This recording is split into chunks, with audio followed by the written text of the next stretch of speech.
Yes, guys, welcome in everyone. Thank you very much for joining me this morning. Hope everyone's doing well. I'm a little sad this morning because Samantha Irwin quit last night, but I'm getting over it slowly because Lillian came back. So it's like it's like I lost one and I found a MILF. It's all good. I'm just know me and Ricochet, we're done, bro. Used to be one of my favorite wrestlers. I'm done with Ricochet now. Yeah, Samantha Irwin, man. It's a touchy subject for people, no doubt about it. But yeah, we are here today to talk about the game against Chelsea. Because I haven't done a match reaction for that yet. We're going to go through that. We're also going to talk about Trent Alexander-Arnold putting on a masterful clinic defensively. Is he one of the best right backs in the world again? We're going to talk about Virgil and the breaking news about Virgil signing a new contract pretty soon, hopefully, and what the details in that contract are. Mohamed Salah apparently wanting a huge contract to stay at Liverpool. What is a huge contract? We're going to talk about that as well. So big up to everyone in the chat. Don't forget to start hitting the likes and share and subscribe. But I am joined by my man Cal today. Cal, how are you doing, man? I'm good, brother. How are you, man? Yeah, I'm all right. My kid's eating me out of bread. Don't get me started. I'm going to be broke by the end of half term. I know I am. Yeah, I need wages quick. Yeah. Right. Oh man, it's just there. If you have any other parents out there on half term right now, we feel you. Yeah, we feel you, man. You know, but it's breakfast club at school for a reason. That's all I'm saying. Yeah. I might start using breakfast club, saving the Weetabix money. Weetabix is not cheap anymore. Bro, it's not. I went down the aisle the other day and saw like 48 Weetabix. It's like £7 or something. Like, what are we doing? It's cardboard. Well, think of it. So my boys eat a 1.5 Weetabix before school. So every day that's 3 Weetabix. So over the course of 5 days, that's 15 Weetabix gone like that. That's like mad. That. And that's on Saturday. They might have Weetabix before football as well, bro. Yes, that's just it's too expensive. Yeah, should have pulled out. Right. Big up Andrew in the chat. I heard this rumor today as well. Big up Andrew. Apparently, the rumor is Adidas to go sign a 10-year deal with Liverpool. Wow. Yeah, that is the rumor going around today. I read that as well this morning. Yeah. If I'm not mistaken, because at the moment, the rumor was that Adidas weren't going to pay Liverpool as much as Nike does. No, but if it's over a longer contract, then it's more stability. But even still, like, again, I think Nike, from a looks perspective, have produced really nice kits. I've been disappointed with their promotion and their distribution, though. Nike shouldn't be selling out of Liverpool kits. I expect that from New Balance because they're not as big as Nike, but Nike have no excuse. No, they should just be farming them out like no tomorrow. Yeah, and they shouldn't just be. Once the new season kits come out, you shouldn't just stop selling the old ones. Like, just continue selling the old ones. Just put them at a lower price. iPhone don't stop selling previous models because the new ones do they? No, exactly. You wearing a Fernando Torres silver? An Andrea Desenia. Yes, it's the same. See, look how lovely that is, man. Nike ain't made anything even as close to that. I like this one. Yeah, Adidas, man. They're the ways to go. Made some beautiful kits. I got another one next to me as well for later. Yeah, I love Adidas kits, man. Adidas, full stop. Be honest. So, guys, let's talk about Virgil, because that is the news breaking at the moment. So, the news with Virgil, the news I got last night, that I haven't shared with anyone yet because I did do a video last night because I've only had 16 hours sleep in 4 days. So, yeah, I was a bit tired last night. I've gone through a bit of, I don't know what it is. I'm up at like 3 a.m. and I'm wide awake. It's mad. Yeah. I'm forcing myself, but last night I just died. Yeah, it's all good. Yeah, I've been there. So the rumor is that Virgil van Dijk is asking for a 2-year extension on the same money. That is the rumors going around today. This is the rumor I got told last night as well. There's some rumours flying around on the internet right now. So we've got to take it a pinch of salt, of course. But, yeah, 2-year extension on the same money, Cal. Just see your face there. But what? With all due respect, Jay, you know I love coming on your channel. You know I love you to bits, bro. But why are we even discussing this? Why hasn't this been signed already by Liverpool? I don't know. Maybe I don't know. Maybe it's the other way around. Maybe Liverpool want Virgil even longer. So hold on, Virgil's on what 200 at the moment, right? 220. So the best centre back in the world's on 220. Just turned 33, but he's still the best centre back in the world, and he's arguably been our best player so far this season. Him and Gravenberch. Yeah, and he's asking for 2 years. Yeah, bro. What? I mean, with all due respect to Richard Hughes, brother, I could do this job at this point. Like, it's not like he's asking for a pay rise or 4-year contract. Why are we even having a debate right now? The moment Virgil said those terms, he shouldn't even have finished the sentence. So Richard Hughes should have had a pen in his hand and say, yeah, do this. Let's do this. I'm sorry. He should have said, I'm sorry we've had this negotiation. just sign that for me, please, bro. My bad. Do you want some Mackie D's as well? Like, it's on me. Could you imagine? Yeah, that's the rumor going around today. So the rumor I got told last night as well about Virgil. Apparently Virgil, I think he said yesterday after the game, like they just started talking as well. So conversations have only just happened, previous to reports that are saying that they'll be talking for a while. I think it's only just happened. So yeah, 2-year deal. It's. I think Virgil. Some news come out from Virgil a while ago saying that he'd like a contract up to the World Cup, and then he'll think about his future after the World Cup.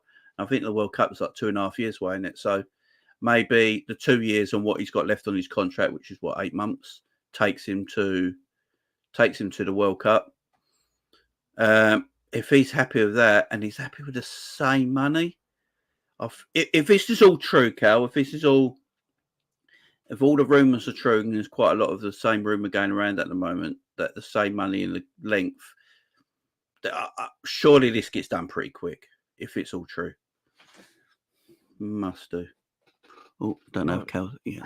No, how again, Jay, we've always debated and said, look, Virgil's the best, but he's 33. Can you go and give him a 4-year contract? That would take him to 37. Now, in theory, it sounds pretty. You look at people like Thiago Silva and you go, yeah, if he can do it, surely Virgil can. You look at the fact that Slot's here now and playing a less demanding style of football on the players. The fact that he's got Konate next to him, who seems to be just maturing and growing as a footballer as well. You look at the fact that Kwanzaa's in the pecking order. We, as a fan base, are hoping we sign another hybrid centre-back, left-back as well, which will hopefully help ease the load that he's carrying at the moment. So you take all that into consideration. Then you go, but Virgil, man, he's the best centre-back in the world. You look at what some other centre-backs are getting. He's going to want maybe 300k. And then you go, all right, maybe that's a little bit of a snag, but you go, all right, just make it happen because it's Virgil. The fact that he's, again, rumours, as you said, so I can't say this is gospel, but if these rumours are true and he's sitting there going, guys, I'm happy here, just let me sign an extension, I'll stay on the same money. I'm not being funny. Like, we as a club should kind of be obligated to make that happen. Like, if these are true rumours and we can't get this over the line, I say this with the greatest respect, and I never want anyone to not have a job. Like, but Richard Hughes ain't the man for Liverpool if you can't make that happen. Yeah, I hear it. Yeah, I definitely hear it. It's just, obviously, we got to take all rumours with a pinch of salt. I've always said, though, I don't know if money was the issue with Virgil. I always thought it was length of deal, because I don't think Virgil wants to leave Liverpool at all. No, it doesn't seem he really don't look like he's anchoring for a move or to leave the club, or he don't even look like, the way he's playing, the way he's talking, the way he's acting, it's not like he's even, if he is asking for a bump in wages, I don't think it's monstrous. No. You know, I think it's very affordable for the football club. So, yeah, if it is true, same money. I mean, 220 grand a week is a lot of money. That's put it bluntly. I mean, he could get far more than that. He's the best centre I back in the was gonna world. say, it's a lot of money because of obviously we're out here complaining about the price of Weetabix. Yeah, So. yeah, he isn't. You know, Yeah. No, he could buy Weetabix if he wanted. So yeah, it's a lot of money, but when you look at the market rate and sort of where he's at, and you think this will probably be his last mega contract potentially, and he's never once kicked up a stink behind the scenes on how much he's on in comparison to others. Like Virgil van Dijk's easily a 300k a week player. Oh, every day of the week. He could have really dug his heels in and gone, guys, look, I've been on 220 or 200 for the most amount of time. I'm the best in the world. You guys know that. The world knows that. But I've not asked for that. I want that now. And he's still captain material as well, man. Yeah, without a shadow of doubt. I mean, it's just leading from the front. That is what a leader is. You know, they're not.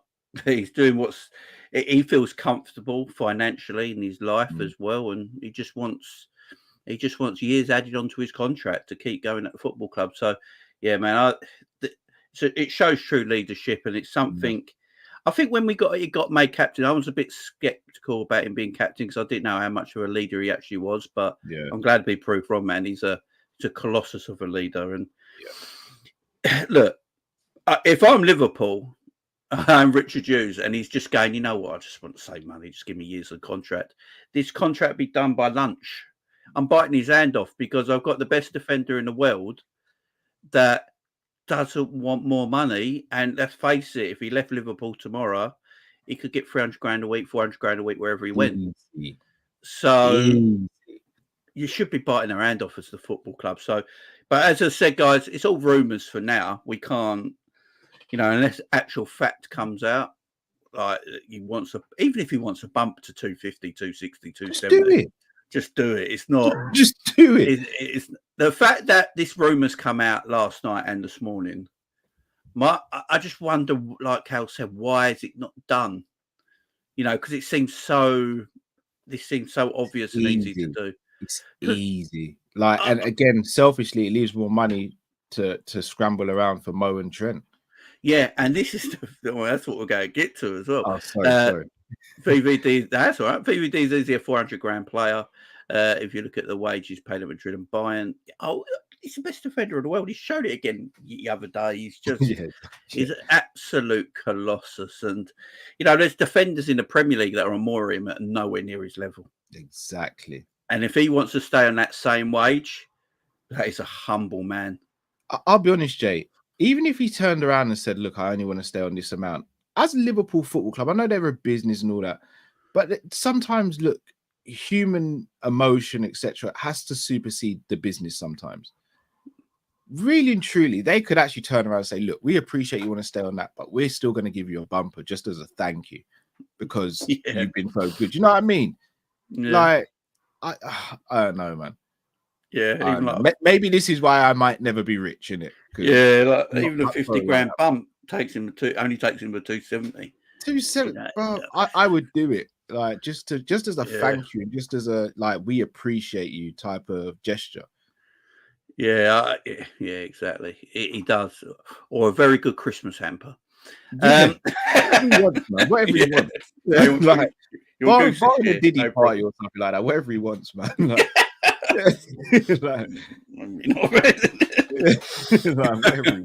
A getting out party. Yeah.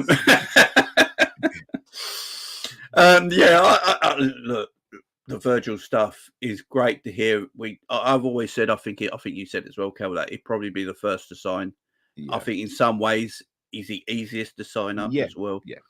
So I expect that to happen quite soon. That'd be great for the club. Let's go to Mo Salah though. So news again recently last night. Again, rumours is that I don't know if you covered it on Coppish last night, but Mo Salah wanting monster mega money. Now, Cal, what is mega money? Because he's on 350 grand a week already.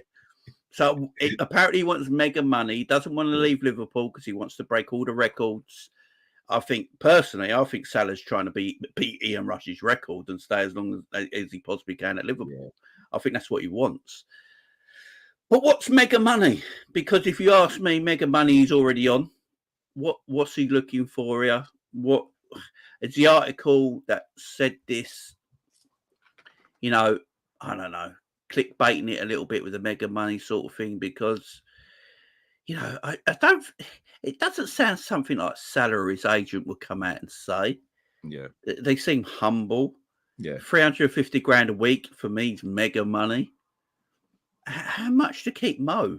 Are we looking at over 400 grand a week to keep Mo? And if you're Liverpool with a 32-year-old winger, are you giving him over 400 grand a week? I mean, what? As fans, I probably would, because it's Mo Salah, but I think financially, and you might have to think about that one a little bit. I don't know about you, Cal. Yeah, so here's the thing: mega money could just be an extra 10 grand in wages when it comes to Liverpool, isn't it? Because we've already broken our wage structure for him, so they might just think an extra 10 grand. That's mega money. Put it out there to the journalists. I think Mo wants, if he's on 350 now, I reckon Mo is probably asking for anything between 375 and 400 base. Yeah. Now, if you were to say for a 32-year-old asking for that sort of money, I'd be like, that's crazy to do that.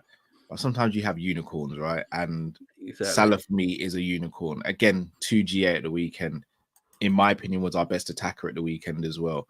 Yeah. By a landslide. And that's no disrespect to the other guys. It's just that he just stood out head and shoulders again. Got a game-defining assist and could have had another penalty, which he should have had from Colwill as well. The reason why I think you and I have spoke about this, I think it's length again, mainly as opposed to salary. I think Liverpool know they can afford to do the extra 50k if Salah's asking for that a week. It's how long does Salah want? And if Salah does want to be a legend, he's not just going to want a 2-year deal. He's going to want at least 3, and then probably want a revision in the 3rd year as well. The thing is with Salah, it's not just what he does on the pitch, which is fantastic, is what he does off the pitch. Now he's an Adidas ambassador as well. We're just about to be getting Adidas. He's probably our top selling merch footballer by probably again a landslide. So yes, one of the biggest in the world. Facts.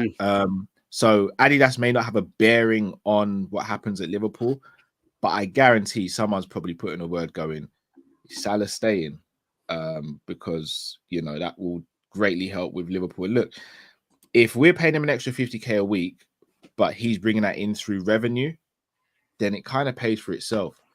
He's a global entity. Like, he's the reason why a lot of the Middle East supporters are supporting Liverpool. Even if Salah goes, you don't want it to end on bad terms, because if it ends on bad terms, you could be shutting out a massive market, and that could come back to really bite you in the future. I'm going to go out on a limb, and maybe I'm just happy because, we beat Chelsea, we're still top of the league. I do think Salah signs. I think we managed to get it done, because if we don't, I think the uproar, we're not looking at a player who has declined so much that you're like, what we even playing him for? I know you said winger, Jay, but in my opinion, Salah could still play 10, and he could still play as a striker if needed. So in 2 years' time, he might not be the first name on the team sheet, but to have him as a squad player could be worth his weight in gold. Oh, definitely. Definitely. I mean, he's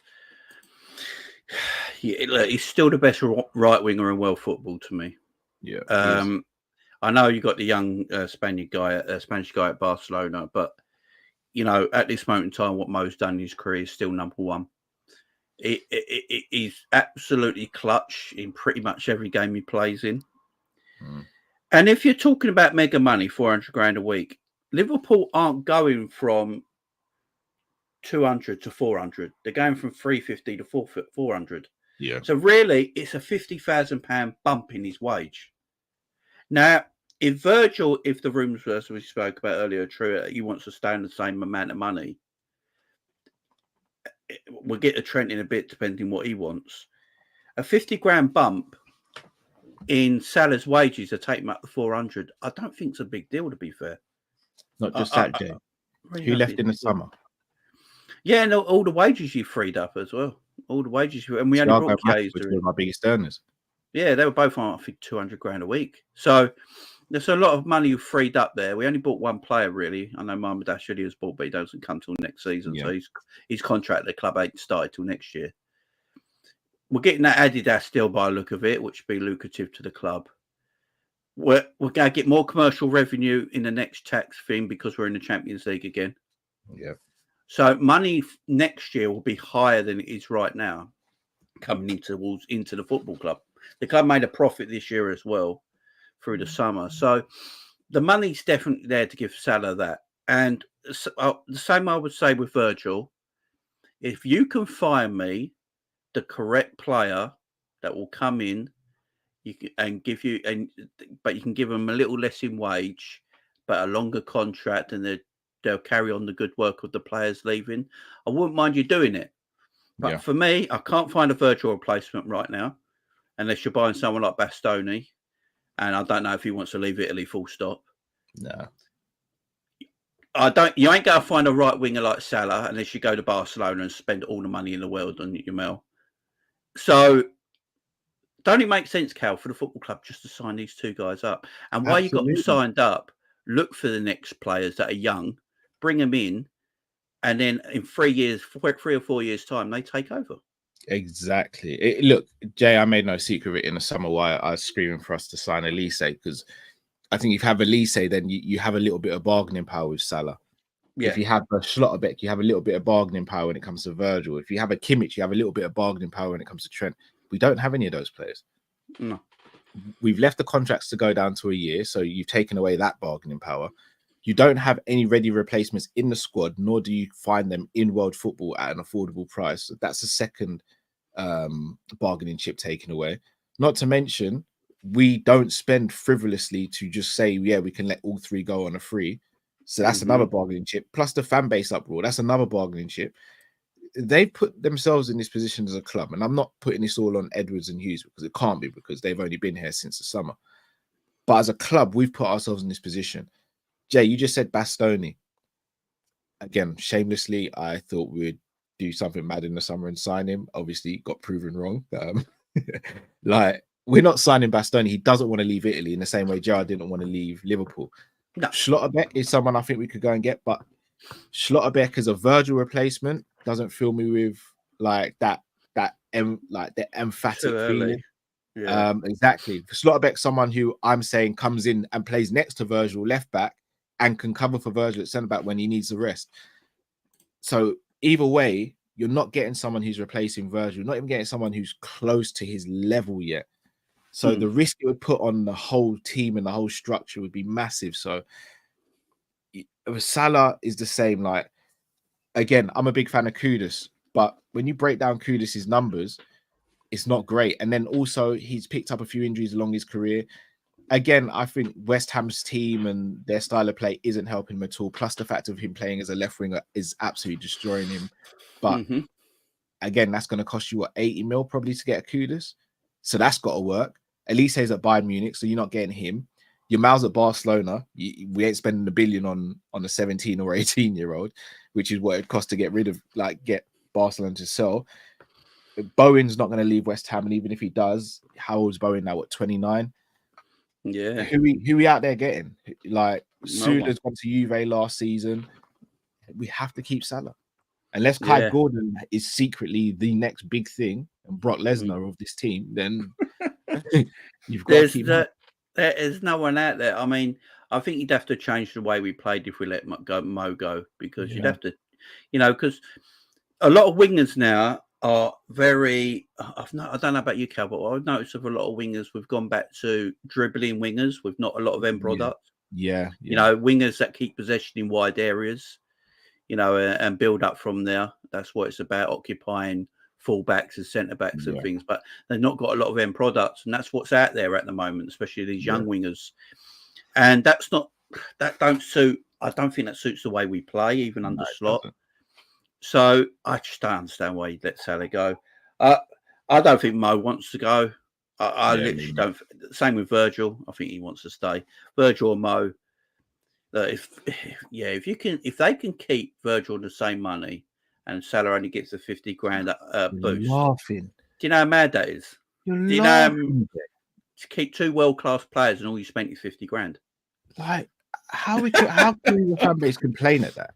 No, I don't know. How can we complain at that? I don't know, but I say you think about it, 2 world-class players, and the only difference you've only paid 50 grand boost. That's crazy. Because I'll be real with you, Jay. If we went out and bought a Schlotterbeck, you're probably putting them on 200k to start with. Yeah. If you go and get a Kudus now, you're probably looking at least, again, 170 plus the transfer fee as well. I know, man. Kubo's a shout. Shout out to Oscar. Kubo is a shout. But I'd have Kubo under Salah, and then see how he does. Yeah, pause.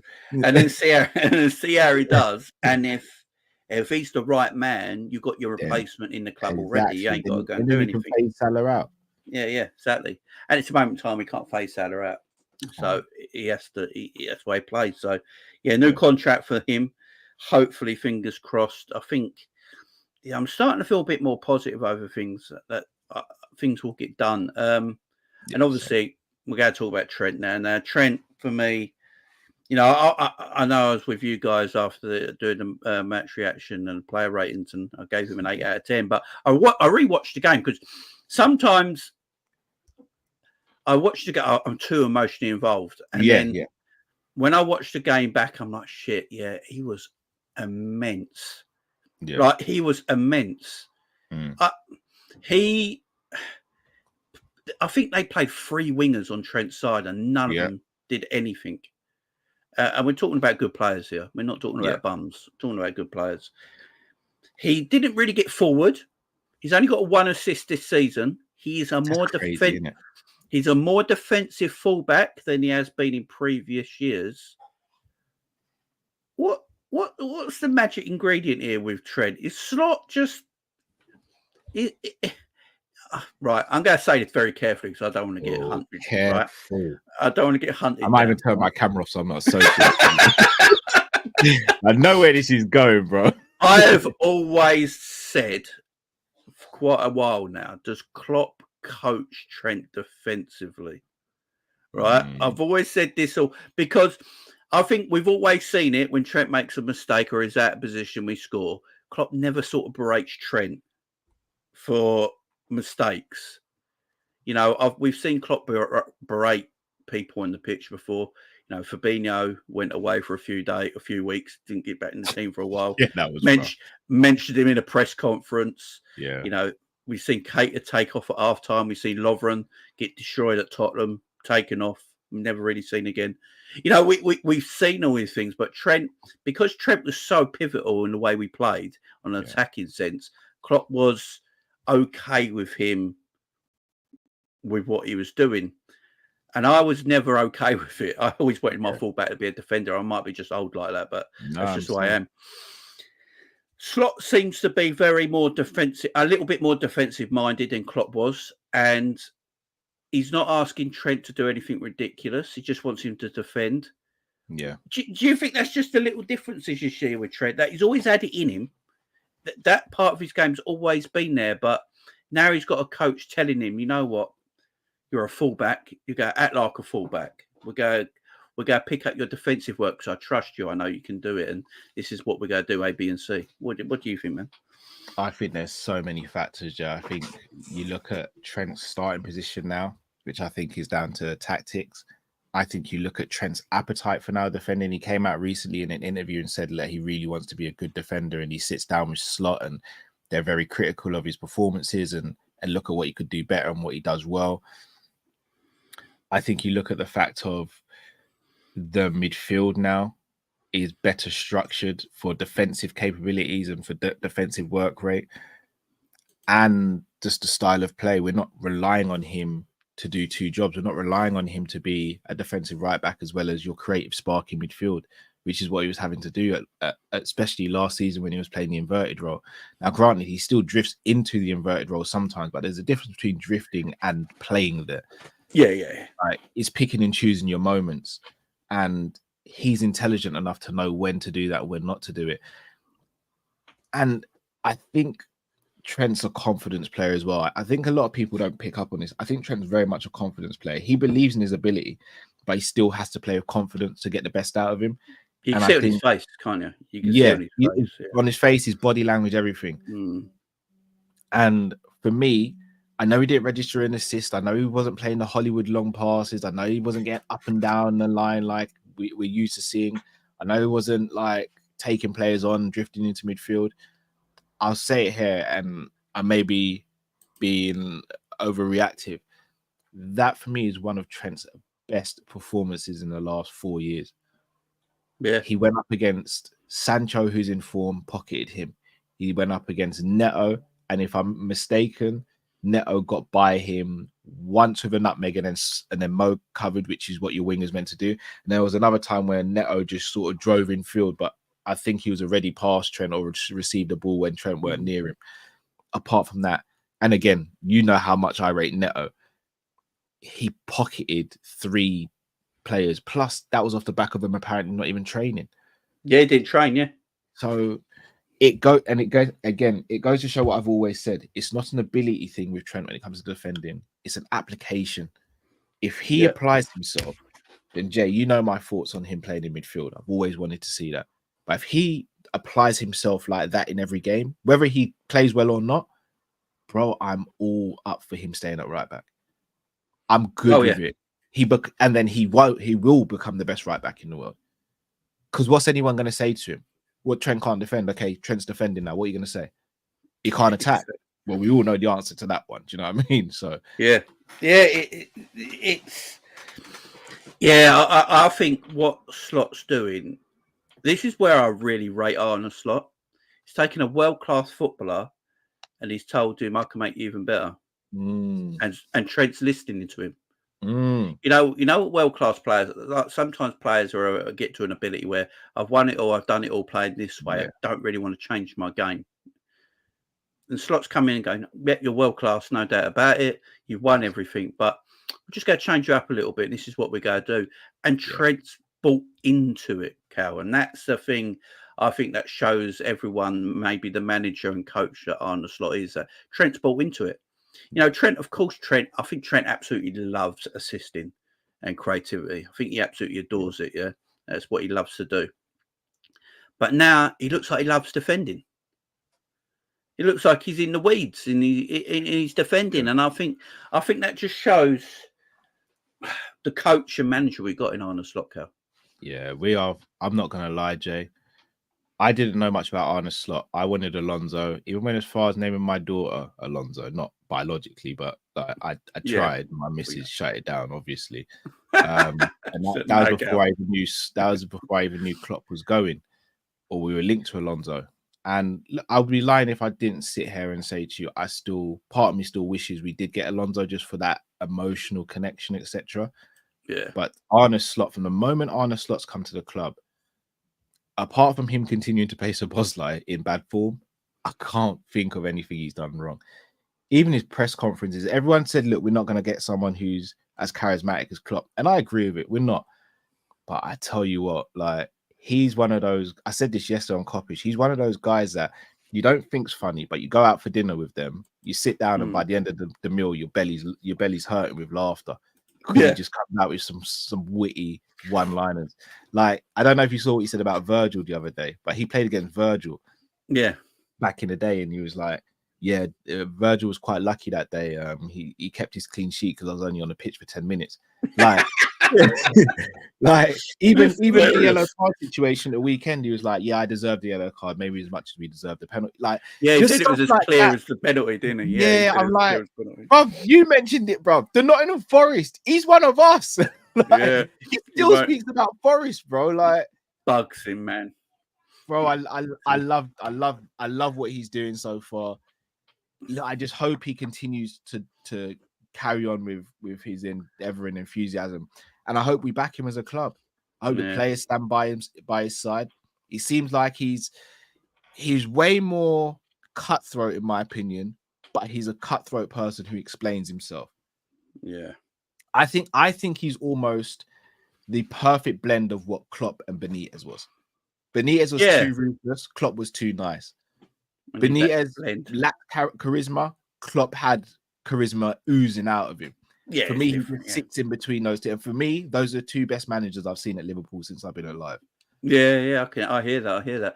Yeah, and I think Slot's more charismatic than people think as well. Way more. He's quite witty, and I think he's very approachable. He's very honest as well, which I like as a manager. I like my manager being honest because it lets us know where we stand as well as fans. You know, I don't, you know, just bit my bloody tongue. I don't think he takes any BS either. No, if anything, and yesterday was the first time I saw the flare up in passion where he looked like he wanted to knock someone out. Yeah, he snapped in it, but that's what English referees will do to you, bro. He wanted. Apparently, in Holland, they said he barely ever lost his cool.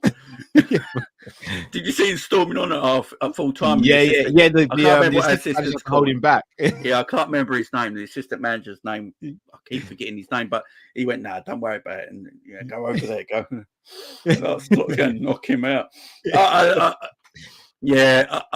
think he's great, and I know Mark Edwards and that have come under a lot of scrutiny this summer, and maybe rightly so, maybe not. We'll have to see how the future goes, but maybe they were right with this appointment.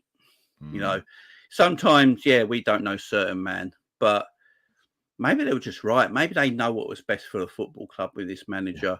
You know, he's not got the ego where it's going to be all about him. He hasn't really changed too much of the playing style, the lifestyle, the way everyone is at the club. You don't still hear nothing bad coming out of the club. Yeah. All the players seem to absolutely love him already. They're already talking about how good he is, what he's like in training. And that was from early days. Remember how early that started? Yeah, exactly. So there's a relationship there already with them. So maybe, I always feel like, I know people say maybe it's sometimes a bit over the top, but I think personality in that is important in football. Yeah, absolutely. You can have the best coach in the world. Like, let's take Jose Mourinho, one of the greatest managers of all time, no shadow of a doubt, right? Won everything, great coach. Miserable fucker, right? And falls out with a lot of people. That's putting it nicely, by the way. Yeah, and falls out with people and that. Yeah. Even at Chelsea, the good stuff he did. He lost the change room at the end. His first stint, even when he twice. It happened twice. Yeah, well, back-to-back Premier Leagues and still lost the locker room at the end of his first stint as well. So that tells you, and so I think personality and that sort of is very important in football because players have got to feel like they're wanted and loved. And it might be a mad thing to say in 2024 that, you're getting paid so much money, you shouldn't have to feel like that. But again, they're human like we are.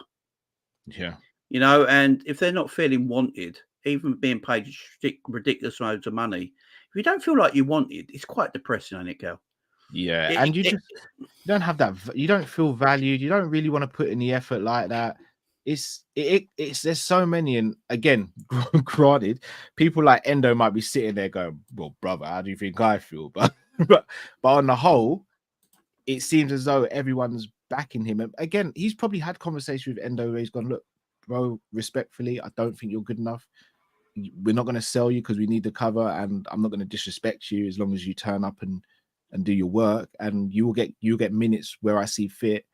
I don't think he's one of those slimy characters who will just be like, "Yeah, bro, you feature in the plans," and then Endo's like, "Am I going to play?" And he's like, yeah. Soon. It's coming, bro. It's coming. Like, I think he's pretty straight up. Yeah, I think Jurgen was there. I think Endo would have played far more minutes by now. I think Endo would be a starter. It's just because of the different way we play, and it's just. Yeah, he's just a breath of fresh air. And it's like it says here, maybe it's just still early using Klopp's tools. Want to see him giving a few signings. Exactly. But this is the good thing as well. He saw what Klopp did. He saw what Klopp left behind. He's like, I don't need to change too much. And what is a sign of a very good manager is they implant what they want to do slowly. So the team's been successful. It's been good. It doesn't need a big change. I don't need to change too much. Let's just do a little sprinkling right now of what I want. Yeah. Maybe a little different change in formation and the way we defend. Yeah. And the way we play through the midfield. That's really the only change. And as he will go on and he gets his players in and stuff like that, he will start to change as he goes on. And in the years to come, we might look like a completely different side, because they've embedded.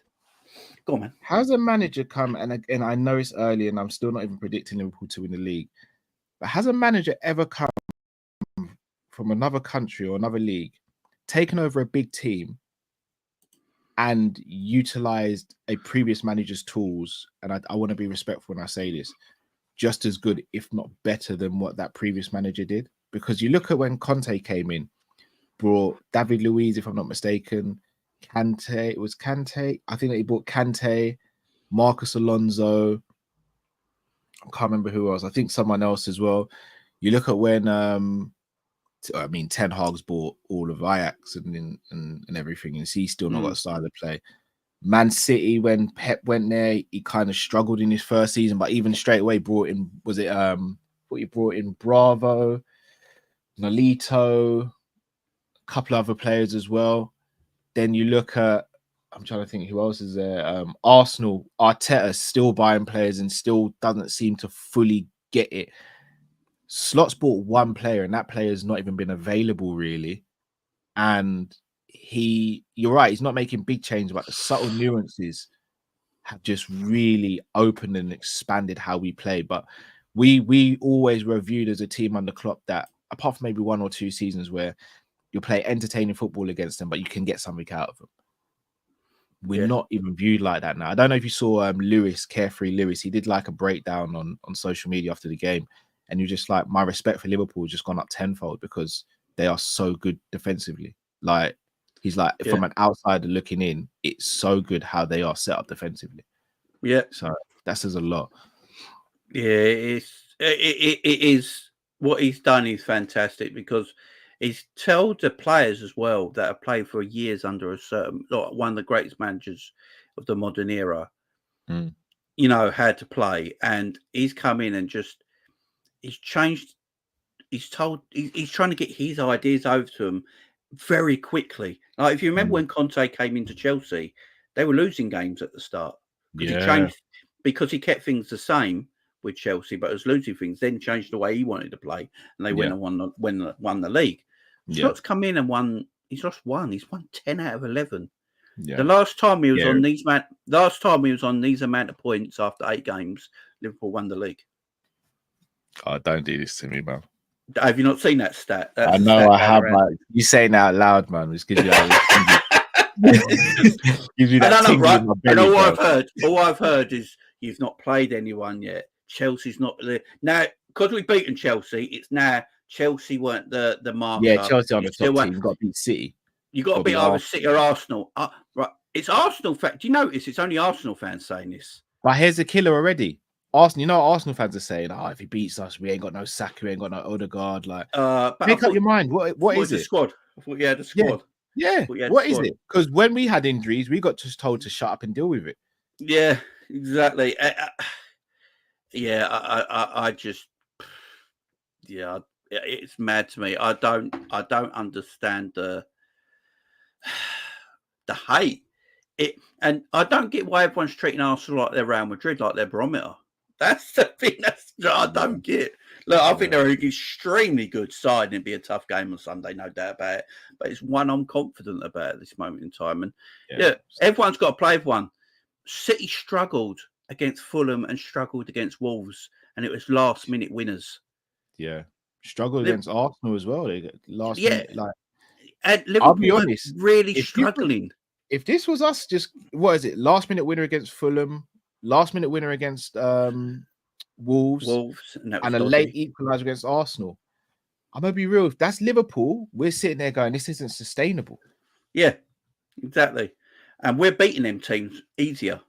Scoreline might not show it because it's the same score, but we're doing it in a more, it's not. I don't think we conceded a big chance against them teams apart from Forest, where we lost, and that was it. So, I think this, we've had an easy run stuff. I just watched Arsenal lose to Bournemouth, who we beat 3-0. So, it's just, it's, I don't know what it is. Someone in the chat just said, you guys had 43 possession at Anfield. Do you know what it is? I think Arne Slot showed Chelsea respect and decided to play a bit more defensive minded and play counter attacking football. I heard. Have you heard Steve Nicol on ESPN FC? He hated it. He hated the way we set up. Yeah, it's like people don't like winning football games no more. It's like I'm not saying it's about Sleepy Forest, by the way, but it's like the idea is to win a game of football, and Slot saw it right. I haven't got McAllister. I'm going to play Curtis, and Curtis he's a bit more attacking minded than Alexis is, so he might leave his position centrally a little bit more. If we go too front footed, Chelsea got an exceptional midfield and good talent up front that we could lose the game. So let's play this way. Let's let Chelsea have the ball a little bit more.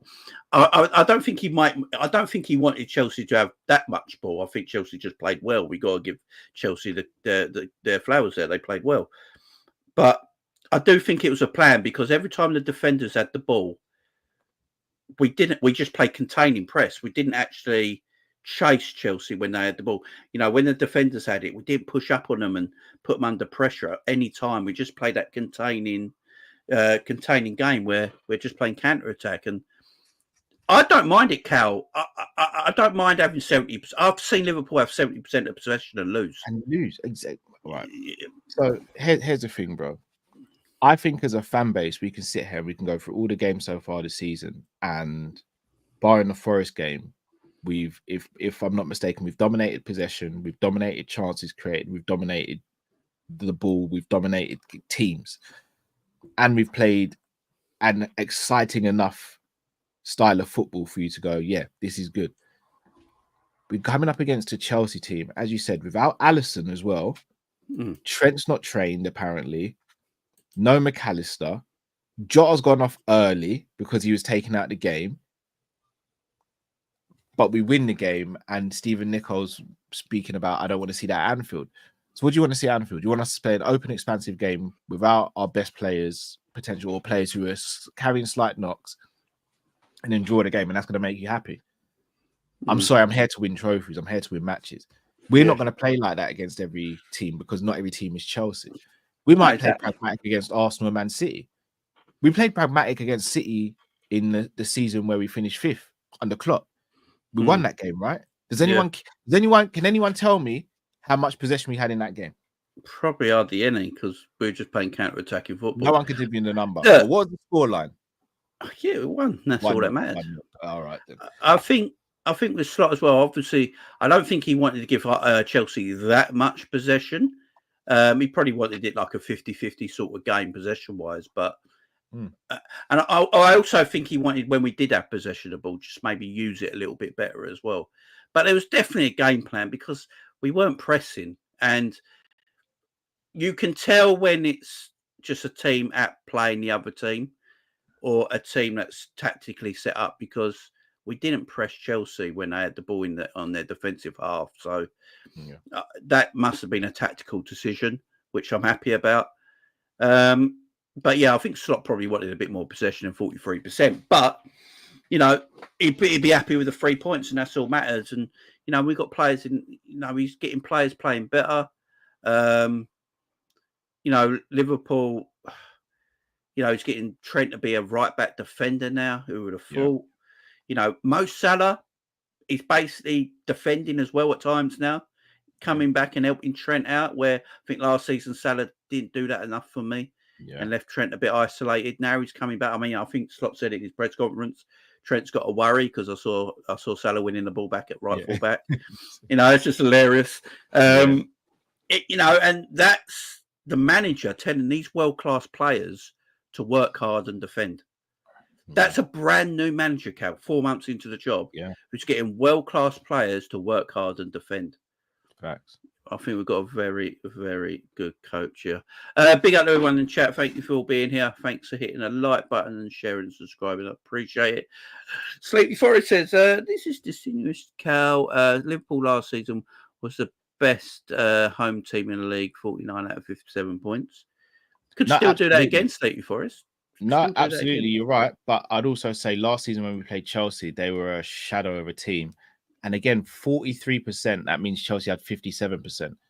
I mean, they had more possession, but would you say 57% possession is a domination? Because I personally wouldn't.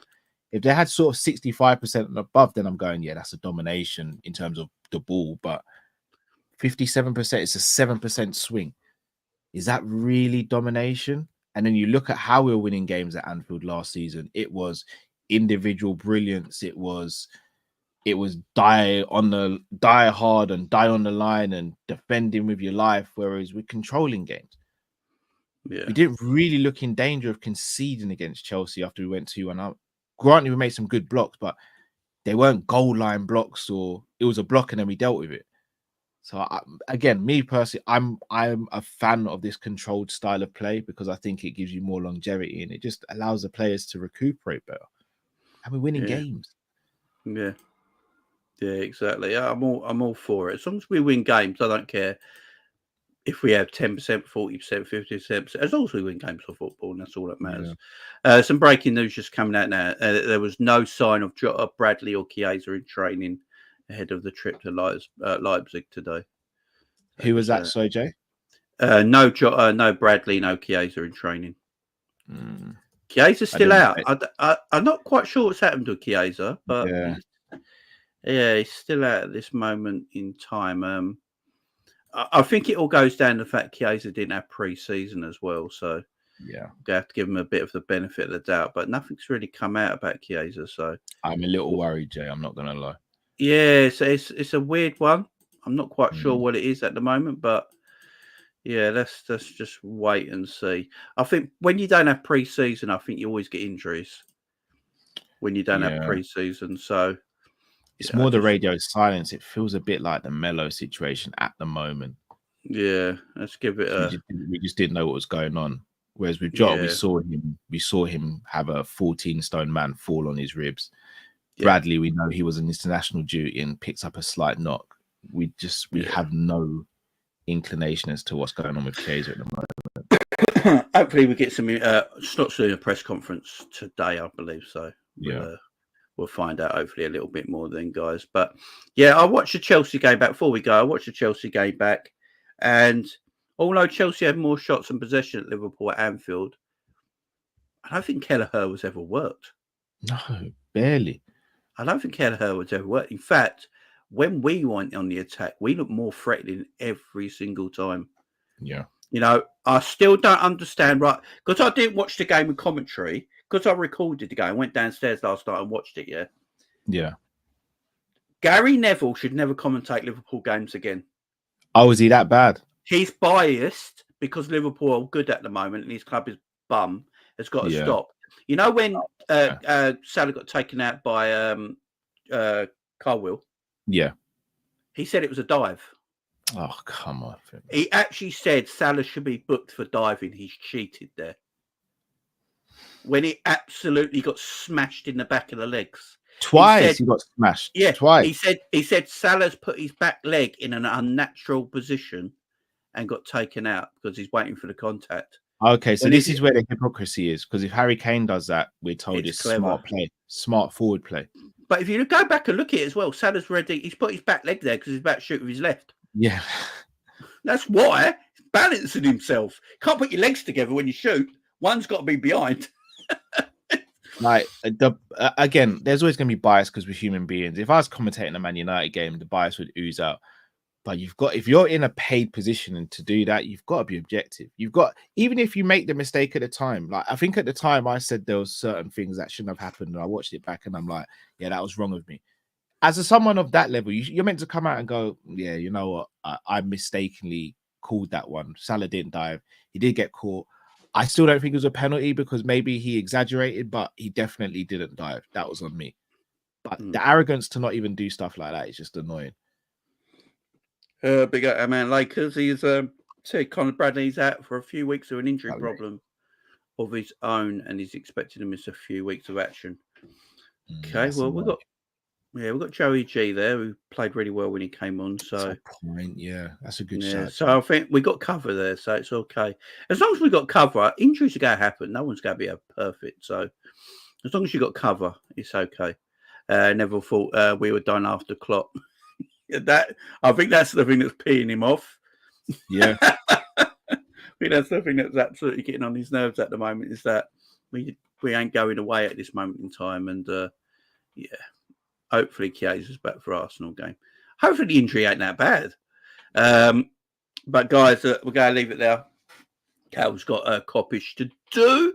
I've redirected everyone over to Coppish. You guys stay where you are when this finishes, and you go straight over to Coppish. I think Cal's doing the Leipzig preview. Are indeed. So go over there, guys, for Coppish now. They're your back-to-back shows today, and then I think Cal's got his Sanderson. You got a Sanderson show this afternoon, or is that this evening? I'll probably do it this evening.